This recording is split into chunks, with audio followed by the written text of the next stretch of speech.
ஓம் ஸ்ரீ கிருஷ்ணாய பரமாத்மனே நமஹ. பகவான் ஸ்ரீ கிருஷ்ணர் அர்ஜுனனுக்கு எடுத்த உடனே ஆத்மா, அதாவது நான் என்பதன் உண்மையான ஸ்வரூபத்தை, இயல்பை உபதேசிக்க தொடங்கி இருக்கிறார். ஆத்மா அல்லது நான், அதற்கு வேறான எல்லாம் அனாத்மா.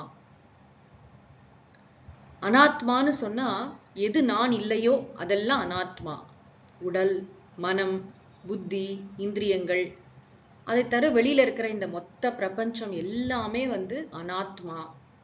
இந்த அனாத்மாவின் தர்மங்களை ஏற்றுக்கொள்ளுதல் ரொம்ப முக்கியமான ஒரு விஷயம், அறிவாளிகள் செய்யக்கூடிய ஒரு செயல்.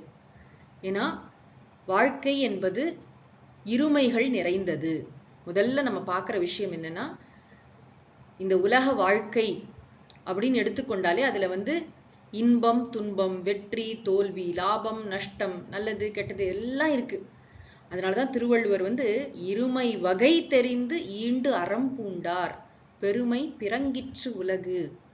துறவிகள் எப்படி துறக்கிறார்கள் என்பதற்கு ரொம்ப அழகா சொன்னார். இருமை வகை தெரிந்து, இந்த வாழ்க்கையில இந்த துவந்துவங்கள், இந்த இருமைகள் இருக்கின்றன.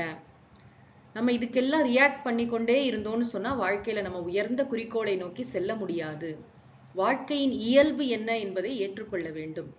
நான் ஆத்மா, ஆனந்த ஸ்வரூபம், அதுல இரண்டாவது கருத்துக்கு இடமில்லை. ஆனால் இந்த அனாத்மான்னு சொல்றோமே, அதுல இன்பம், துன்பம் எல்லாம் கலந்துதான் இருக்கும். வாழ்க்கையில முழுமையாக இன்பத்தை அனுபவிக்கிறவங்களும் கிடையாது, முழுமையாக துன்பத்தை அனுபவிக்கிறவங்களும் கிடையாது. ஆக என்ன பண்ணணும்? வாழ்க்கையில இன்பம் வரும்போது ஓவரா துள்ளி குதிக்கிறோம், துன்பம் வந்தா அப்படியே துவண்டு போய் உட்கார்ந்துடுறோம். இது ரெண்டும் செய்யக்கூடாது என்பதை தான் பகவான் திரும்பவும் இந்த ஸ்லோகத்துல சொல்கிறார். படிக்கலாம்.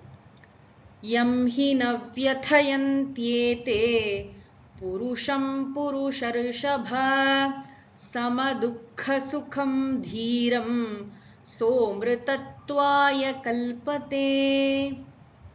சிஷ்யனை குரு எப்படி அழைக்கணுங்கிறதே ரொம்ப அழகு. புருஷர்ஷப, ரிஷபம்னா நமக்கு தெரியும், காளை, ரிஷபம்.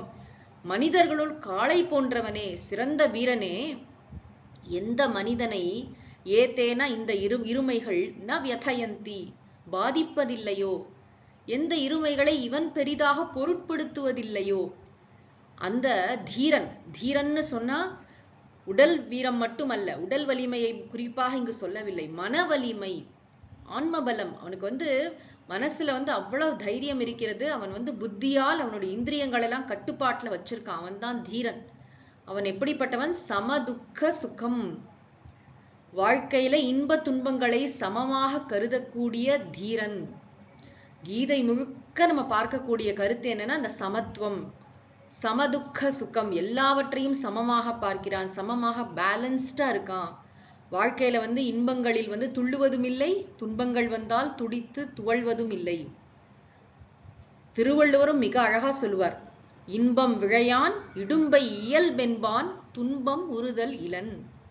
இன்பத்துள் இன்பம் விழையாதான் துன்பத்துள் துன்பம் உறுதல் இலன். ரொம்ப முக்கியமான குறள். வாழ்க்கையில எப்பொழுதுமே நமக்கு ஒரு பேலன்ஸ், ஒரு சீரான தன்மை இருக்கணும். எது வந்தாலும் அதை அப்படியே ஏற்றுக்கொள்கின்ற மனப்பக்குவம் நமக்கு இருக்க வேண்டும். இது கீதையிலேருந்து நம்ம என்ன தெரிஞ்சுக்கிறோம்னா, அவ்வளவு ஒரு ஆற்றல் நமக்கு கிடைக்கும். இந்த விஷயங்கள் எல்லாம் புரிந்து கொண்டால் வாழ்க்கையின் இருமை அனுபவங்களை கடந்து நம்மால் மேலே செல்ல முடியும். மேலே செல்றதுன்னா என்ன? நம்முடைய உண்மையான இயல்பு என்ன என்பதை தெரிந்து கொண்டு அதில் நம்மால் நிலைத்திருக்க முடியும். உலகத்திற்கும் உருப்படியான சேவைகளை செய்ய முடியும். நம்ம உலகத்திற்கு ஏதாவது நல்ல செயல்களை செய்யணும்னு சொன்னா நம்ம முதல்ல நம்ம உற்சாகமா இருக்கணும் தானே. நம்மளே சோர்ந்து போயிட்டோம், தளர்ந்து போயிட்டோம், வாழ்க்கையில தோல்வி வந்துடுச்சு, துன்பம் வந்துடுச்சு, மரணம் வந்துடுச்சு, யாரோ நம்மளை விட்டு போயிட்டாங்க, இப்படியே வருத்தப்பட்டு கொண்டே இருந்தா பெருசா ஒன்றும் சாதிக்க முடியாது. வாழ்க்கையில இந்த மன தளர்ச்சி, மன சோர்வுல இருந்து எப்படி விடுபடுறதுங்கிறதுக்கு கீதை ஒரு சரியான ஒரு மாமருந்து, ஒரு உற்சாக முற்ற ஒரு டானிக். இது அப்ப இங்க என்ன சொல்றார் பகவான்? சமதுக்க சுகம் தீரம். தீரனுக்கு என்ன அடைமொழி? சமதுக்க சுகம். இவன் இன்ப துன்பங்களை சமமாக கருதுகின்ற அந்த தீரன் இருக்கிறானே, எவனை அந்த இருமைகள் பாதிப்பதில்லையோ அவன் சக அமிர்தத்வாய கல்பத்தே, அவனன்றோ மரணமிலா பெருவாழ்விற்கு தகுதி படைத்தவன். அவன்தான்ப்பா ஞானத்திற்கு அதிகாரி, மோட்சத்திற்கு அதிகாரி. அவனால் தான் மோட்சத்தை அடைய முடியும், உணர முடியும். உபனிஷதம் சொல்லும் இந்த ஆத்மா பலஹீனனால் அடையப்படுவதல்ல. அப்ப என்ன அர்த்தம் அப்படின்னா, யார் இந்த வாழ்க்கையில என்ன அடி அடிச்சாலும் தாங்குறான்னு சொல்றோம், அந்த மாதிரி என்ன வந்தாலும் சோர்ந்து போகாமல் தன்னுடைய முயற்சியில் தொடர்ந்து, வாழ்க்கைனா இப்படிதான் இருக்கும்னு தன்னுடைய கடமைகளை சரியா செய்து கொண்டே போகிறானோ, பெரிதாக எதுவும் இவனை பெரிதாக பாதிப்பதில்லையோ, பாதிப்பதில்லைன்னா என்ன, வருகிறது பிராரப்தத்தினால கர்மாவனால இவனுக்கும் நிறைய இன்ப துன்பங்கள் வரும், நிறைய மாலைகள் விழும், நிறைய அடி உதையெல்லாம் வாங்குவான், மானம் அவமானம் வெப்பம் குளிர் எல்லா விதமான அனுபவங்களும் துறவியாக இருக்கக்கூடிய பெரிய ஞானிகளுக்கு கூட வரும், பிராரப்தத்தினால வரலாம், வரக்கூடும். அப்படி வந்தாலும் இவன் அதை பொருட்படுத்துவதில்லை, வாழ்க்கையில் இயற்கைன்னு அக்செப்ட் பண்ணிட்டு போயிட்டே இருக்கான். திருவள்ளுவர் இதை தானே சொல்றாரு, இன்பம் விழையான் இடும்பை இயல்பென்பான், பார்ட் ஆஃப் லைஃப், இதெல்லாம் வாழ்க்கையில் சகஜம்தானே, நடக்கிறதானே என்று சொல்லிவிட்டு வாட் நெக்ஸ்ட் சுவாமிஜி சொல்றார், அப்படி சென்று கொண்டே இருப்பான். அவன்தான் மரணமிலா பெருநிலைக்கு, அதாவது மோட்சத்தை இங்கேயே உணர்வதற்கு, அமைதியான ஆனந்தத்தில் நிலைத்திருப்பதற்கு தகுதி பெற்றவன் என்று பகவான் இந்த ஸ்லோகத்துல ரொம்ப அழகா அனாத்மாவை குறித்து நம்முடைய அப்ரோச் எப்படி இருக்கணும். இதற்கு முந்தைய ஸ்லோகத்துல சொன்னார், பொறுத்துக்கொள், அனாத்மாவின் தர்மங்களை அப்படியே ஏற்றுக்கொள்னு சொன்னார்.